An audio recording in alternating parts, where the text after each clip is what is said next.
Hello सगळ्यांना. तर कसे आहात सगळे? आय होप तुम्ही छानच असाल. तर आजच्या व्हिडिओची सुरुवात ना अशाच घरातल्या छोट्या छोट्या कामांपासूनच करते, कारण छोटी छोटी कामंसुद्धा आपल्या घरातली खूप महत्त्वाची असतात.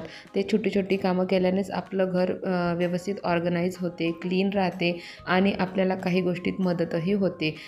तर अशीच काही छोटी छोटी कामं माझ्या दिवसभरातली आज मी तुमच्यासोबत शेअर करणार आहे. तर सगळ्यात आधी घरातली सगळी कामं जी आपली रोजचीच कामं असतात, स्वयंपाक म्हणा, घर झाडणे, पोछा मारणे, कपडे धुणे, भांडे, हे सगळी कामं मी आधी सगळी करून घेतली. कारण हे बाकीचे जी छोटी छोटी कामं आहेत ना, ही या कामांच्या व्यतिरिक्त एक्स्ट्रावाली कामं आहेत. जसं की हे ऑइल बॉटल मला आज रिफिल करून घ्यायच्या होत्या.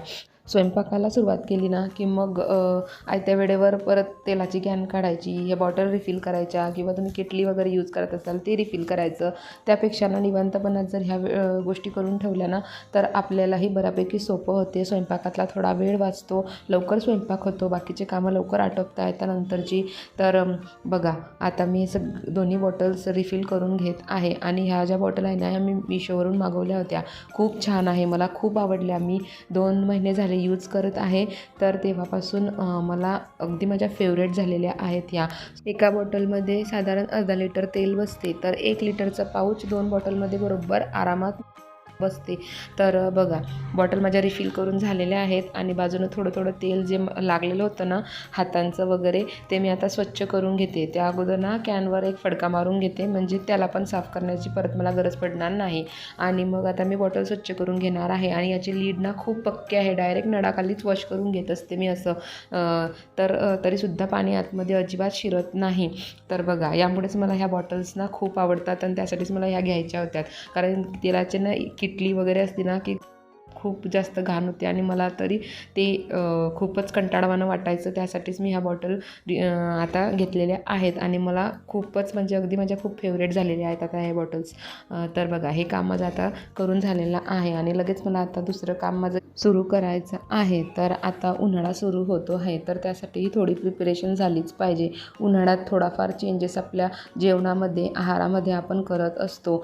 तर त्यासाठीच ना आज मला भाजलेल्या जिऱ्याची पूड करून ठेवायची आहे. कारण माझ्याकडे ना मसाला ताक, मठ्ठा हे सगळ्यांना खूप आवडते आणि आवर्जून मी ते करते सुद्धा. कारण ताक हे ना पोटासाठी खूप छान थंड असतं. मग अशी जिरापूड तयार केलेली असली ना की मग लगेच मसाला ताक बनवता येतं आणि खूप या जिरापूडमुळे ना खूप छान टेस्टही मसाला ताकाला येते. तर मी आता जिरं भाजायला घेतलं आहे. जिरं अगदी सिमवरती भाजून घ्यायचं, मोठा गॅस अजिबात करायचा नाही, हळूहळू सिमवरती छान सुगंध सुटेपर्यंत भाजून घ्यायचं. खूप जास्त भाजलं ना की मग थोडी कडू टेस्ट येते. ते टाळण्यासाठी ना असं सिमवरतीच थोडं भाजून घ्यायचं आणि मग थंड झाल्यानंतर त्याची पूड करून ठेवायची. तर बघा माझं जिरं आता भाजून झालेलं आहे. मी एका प्लेटमध्ये काढून ठेवते आणि ही गार झाल्यानंतर मग मी याची पूड करणार आहे.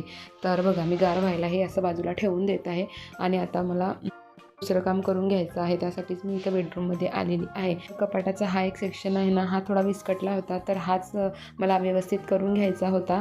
तर म्हटलं चला आज तेही काम आपण करून घेऊयात. तर तेच मी काढलं. आता वरच्या सेक्शनमध्ये ना हे जे डबे आहे ना छोटे छोटे, यामध्ये मी सगळं देवपूजे रिलेटेड सामान ठेवत असते. म्हणजे मला जे पूजेसाठी लागत असते ते मी या वेगळ्या वेगळ्या डब्यांमध्ये स्टोअर करून ठेवलेलं आहे. काही कपड्याचे बॉक्सेस आहेत, त्यामध्ये ना देवघरात टाकण्यासाठी केलेले वस्त्र आहेत, जे मी स्वतः घरी बनवलेले आहे.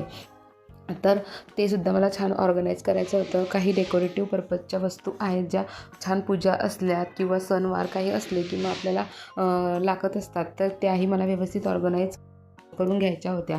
तर ते सगळं मी एक एक सेक्शन आधी काढून घेतला आणि मग मी व्यवस्थित आता ते ठेवून देत आहे. काही रांगोळी साचे ते पण विस्कटले होते, तर तेही व्यवस्थित एका बॉक्समध्ये मी ठेवून दिलेले आहेत. म्हणजे मला जेव्हा रोजच्या देवपूजेसाठी दरवाजाच्या जवळ रांगोळी काढायची असते त्यावेळेत मला ते पटकन घेता येतील या हिशोबाने मी ते असे बॉक्समध्ये भरून समोरच्या साईडनं ठेवणार आहेत. बाजूला काही शॉपिंग बॅग्स आहेत, ज्या आपल्याला किराणा वगैरे आणायच्या वेळेस मोठ्या मोठ्या बॅग्स लागतात, किंवा गावाकडून काही आणायचं असेल किंवा गावाकडे जायचं असेल तेव्हा आपल्याला यूज होत असते.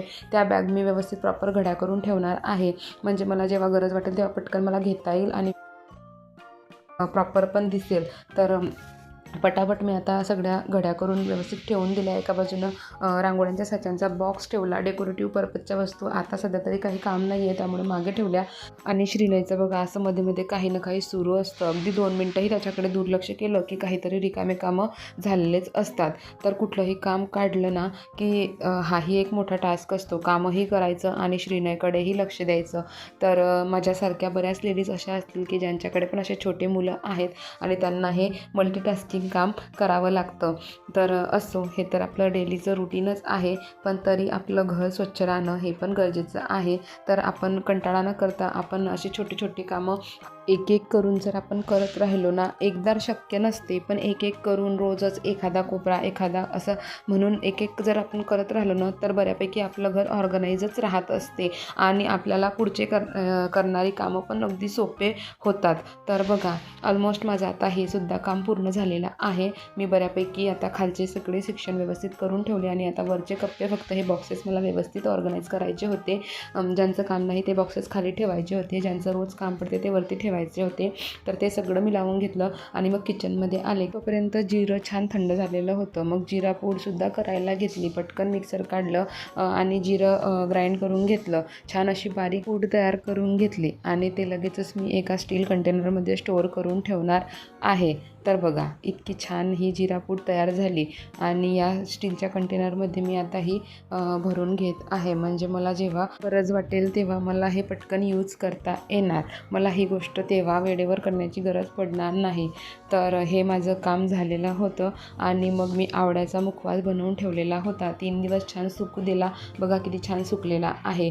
तर खायला पण खूप टेस्टी लागतो, हेल्दी पण असतो आणि करायला पण खूप सोपं आहे. जर तुम्हाला असा मुखवास बनवायचा असेल तर माझ्या चॅनलवरती मी लॉंग व्हिडिओ पोस्ट केलेला आहे, तर जाऊन नक्की बघा. मी डिस्क्रिप्शनमध्ये लिंक पण देऊन ठेवेल.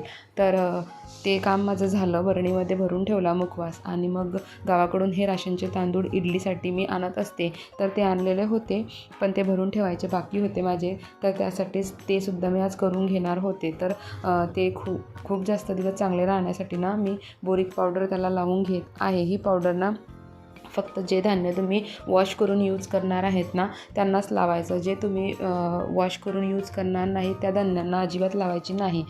उदाहरणार्थ हरभऱ्याची डाळ ज्याचं आपण बेसनपीठ तयार करून आणत असतो किंवा बेसनपीठ दळून आणत असतो, तर ती वॉश करता येत नाही, तर अशा धान्यांना नाही लावायची.